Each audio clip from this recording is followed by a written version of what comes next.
Hey, good evening, church family. I wanted to talk about giving a little bit this week. First, giving has been really strong at Living Faith, but we've had a lot of questions come up through this season related to giving, and I wanted to address those again. First, people are wondering what they can give to, which is a tremendous question. And at Living Faith, we have two funds. We have the general fund and we have the mission fund. And the general fund represents the budget that the church came up with together. We had a really great experience at the beginning of the year where we looked at the budget and we made some decisions together as a church on where to put our funds. And part of that was that we were going to put a certain percentage to go straight into missions.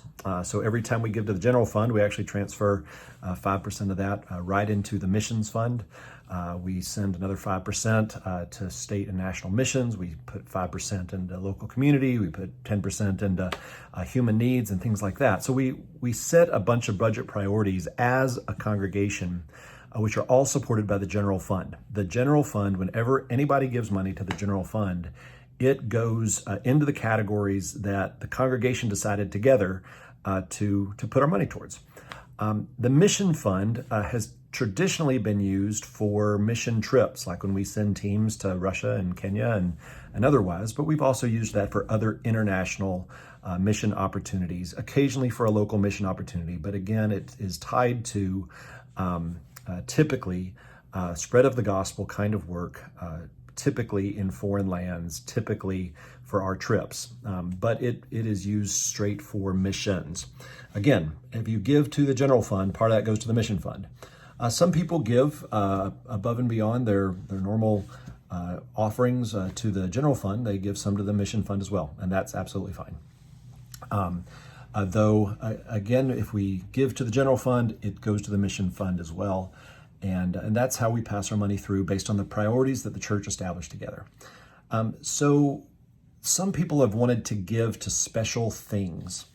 And as a general rule, we do not accept designated gifts. First, if you ever give a gift saying this goes to a person, we can't receive that kind of gift. It breaks some tax IRS kind of rules that we want to abide by. You can't give to a person through the church and get a tax write-off for it and that sort of thing. So kind of categorically, we can't say, hey, let me give this to the church and make sure you give it to this person. We can't do that. Even when we're raising money for mission trips, we can't say this is for Lisa to go to Russia. We give it to the mission fund. Lisa benefits from that, or whoever's going to Russia, or Peter, or whoever's going to Russia gets the benefit of that, but we can't designate it for that person. That breaks the rules. Also, in general, we because we only have a general fund and a mission fund, we don't accept donations into a particular ministry. Because again, we've listened to God as a body. We've set the priorities for giving together as a body. We agreed to a budget together as a body. And so we agreed to support that together. And so when we start to give designated funds I want to support cars alone, or I want to support the garden alone, or I want to support the aid to individuals alone, we start to break the spirit of us being together in setting the priorities together and fulfilling them together. Again, I don't want to diminish the heart behind wanting to give, but there's a practicality. There's plenty of church stories where somebody says, man, I really want there to be an organ, so I'll give to the organ fund. And so the organ fund might be full of money, but they can't pay the light bill because people have designated funds. When it comes down to it, back to the kind of fiscal responsibility guidelines, if someone designates money for something, it has to be used for that. That's a lot of churches are kind of hamstrung because money is designated. It has to be accounted for and then used for the purpose it was designated for. That's one of the nonprofit rules. And so kind of categorically, that's why we've said we only have two funds. You can give to the general fund, which is going to support the budget which represents the values of this congregation, or give to the mission fund, in which case it's going to be used for ministry outside of this church, outside of this local community.